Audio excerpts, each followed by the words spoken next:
Միջազգային լրահոսն այսօր։ Իրանը պատրաստության է բերել հրթիռները ԱՄՆ նախագահ Դոնալդ Թրամփի աճող սպառնալիքների ֆոնին հավանական պատասխանի համար։ Այս մասին գրում է Tehran Times-ը։ Արձակման պատրաստ հրթիռների զգալի մասը գտնվում է երկրի տարածքով մեկցրված ստորգետնյա օբյեկտներում։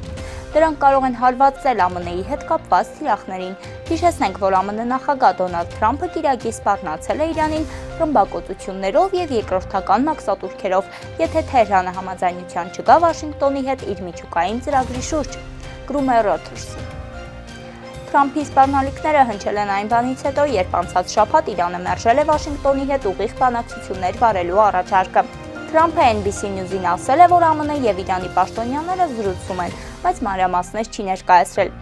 Եթե նրանք գործարքի չգնան, ապա ռմբակոծություններ կլինեն։ Ռմբակոծություն կլինի այնպիսին, ինչպիսին նրանք նախկինում չեն տեսել, ասել է Թրամփը։ Ադրբեջանում Գերմանիայի դեսպան Ռալֆ Հարլեմանը կանչվել է Ադրբեջանի արտաքին գործերի նախարարություն։ Նրան խիստ բողոքի նոտ այն հայտնել Գերմանիայի նախագահի կողմից սոցցանցում Արցախի դրոշի հրապարակման առնչությամբ։ Նշենք, որ տարածաշրջանային այցով Երևանում գտնվող Գերմանիայի նախագահ Ֆրանկ Վալտեր Շտայնմայերը իր սոցիալական ցանցերում լուսանկար է հրապարակել Արցախի դրոշով ու անդրադարձել արցախայության թեմային։ Հրապարակմանը կից տեքստում նախագահը մասնավորապես նշել է, որ Լեռնային Ղարաբաղը բնակեցված էր հիմնականում հայերով։ Իսրայելի ոստիկանությունը այսօր ձերբակալել է Բենյամին Նեթանյահուի երկու մերձավոր թիմակիցներին՝ վարչապետի խորհրդական Յոնաթան Ուրիխին եւ կառավարության նախկին մամուլի խոսնակ Էլի Ֆերշտեյնին։ Այս մասին հայտնում են իսրայելական լրատվամիջոցը։ Հաղորդվում է, որ վերջիններս կասկածվում են Քաթարից գումարներ ստանալու մեջ։ Դատախազության տեղեկություններով Իսրայելի բնակչության շրջանում Քաթարի իմիջը բարելավելու նպատակով պաշտոնյաներին գումարներ է փոխանցել Դոհայի հետ սերտ կապեր ունեցող ամերիկացի գործարար Ջեյ Ֆուտլիկը։ Ձերբակալված պաշտոնյաների վերաբերյալ այլ տեղեկություններ չեն հաղորդվում։ Փարիզի դատարանն այսօր 4 տարվա ազատազրկման է դատապարտել ֆրանսիացի ազգայնականների առաջնորդ Մարին Լե Պենին։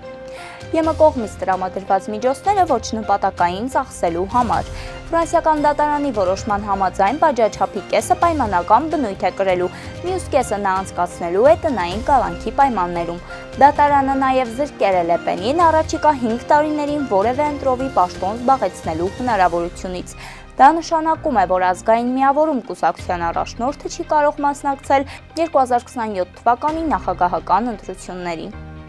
Երկրորդ օրն անընդմեջ ռուսական զորքերը հարվածներ են հասցրել Ուկրաինայի մեծությամբ երկրորդ քաղաքին՝ Խարկովին։ Ուկրաինայի արտակարգ իրավիճակների նախարարության տվյալներով ռուսական հարվածների հետևանքով արդյունաբերական նշանակության շինություններ եւ 2 մանկապարտեզ է տուժել, 3 մարդ վիրավորվել է։ Ուկրաինական աղբյուրների փոխանցմամբ անցած գիշեր ռուսական ուժերը ընդհանուր առմամբ 131 անօդաչու թռչող սարք եւ 2 Իսկանդեր-M բալիստիկ հրթիռ են արձակել հարևան երկրի ուղղությամբ։ Դրանցից 57-ը ըստ պաշտոնական Կիևի խոցվել են եւս 45-ը ռադիոէլեկտրոնային պայքարի միջոցների գործողությունների շնորհիվ շեղվել են նախանշված թիրախներից։ Դե ինչ այսօրվա համար այսքանը, կհանդիպենք վաղը։